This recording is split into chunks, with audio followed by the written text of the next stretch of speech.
Hello বন্ধুরা, আসসালামু আলাইকুম।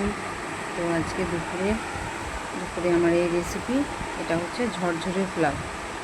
ঝরঝরে পোলাও তো এতে তরকারি আর লাগবে না, এতে তরকারি দিয়েছে, ডিম আছে, এই যে দুটো ডিম দিয়েছি। আর এটা হচ্ছে আমাদের গ্রামাঞ্চলে এই চালের নাম হচ্ছে খাস চাল, তো অনেকে গোবিন্দভোগ চাল বলে। তো এটা খাস চাল দিয়ে আমাদের নিজেদের চাষের চাল, মানে শ্বশুরবাড়ি নাই, বাপের বাড়ি ওনারা দিয়েছিলেন সেই চাল রান্না হয়েছে। তো এই চাল দোকানেও কিনতে পাওয়া যায়,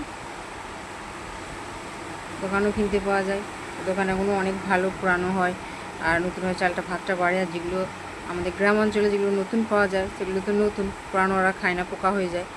এটা নতুন চালেরই ভাতটা খুব সুন্দর হয়েছে আর একদম তরতরে ঝরঝরে ভাত। এতে তরকারি সব আইটেম দেওয়া রয়েছে, অনেক রকম আইটেম দেওয়া রয়েছে। সে আইটেম দিয়ে আর ভাতটা এত মজা হয়েছে খেতে। আপনারা এইভাবে আবার ট্রাই করে দেখবেন বাড়িতে। আমি এতে আলু দিয়েছি, একটু ডাল হয়েছি, ডাল দিয়েও মানে পোলাও হয়, মানে যে ডাল আমরা ডাল করে খাই ওই ডাল না, গোটা ডাল। সেই ডাল গলবে না, যে গলে ডাল হয়ে যাবে তা না, গলবে না। আলু দিয়েছি, টমেটো দিয়েছি, ডিম দিয়েছি, ধনেপাতা দিয়েছি। ধনেপাতা তো প্রথমে দিয়ে ফেলেছি, গলে গেছে। অনেক কিছু দিয়েছি, আদা বাটা, রসুন বাটা, পেঁয়াজ, অনেক কিছু দিয়েছি, দিয়ে রান্নাটা করেছি। আর এমনি যাবতীয় পোলাওয়ের যেসব মশলাগুলো দেয় সেগুলোও দিয়েছি। খুব সুন্দর হয়েছে খেতে। আপনারা এইভাবে, আমার মুখের কথা নয়, আপনারা নিজেরা একবার বানিয়ে দেখবেন, বানিয়ে একবার ট্রাই করে দেখবেন খেয়ে কেমন হয়েছে।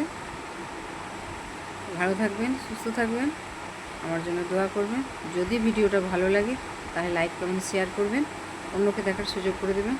টাটা, খুদা হাফেজ।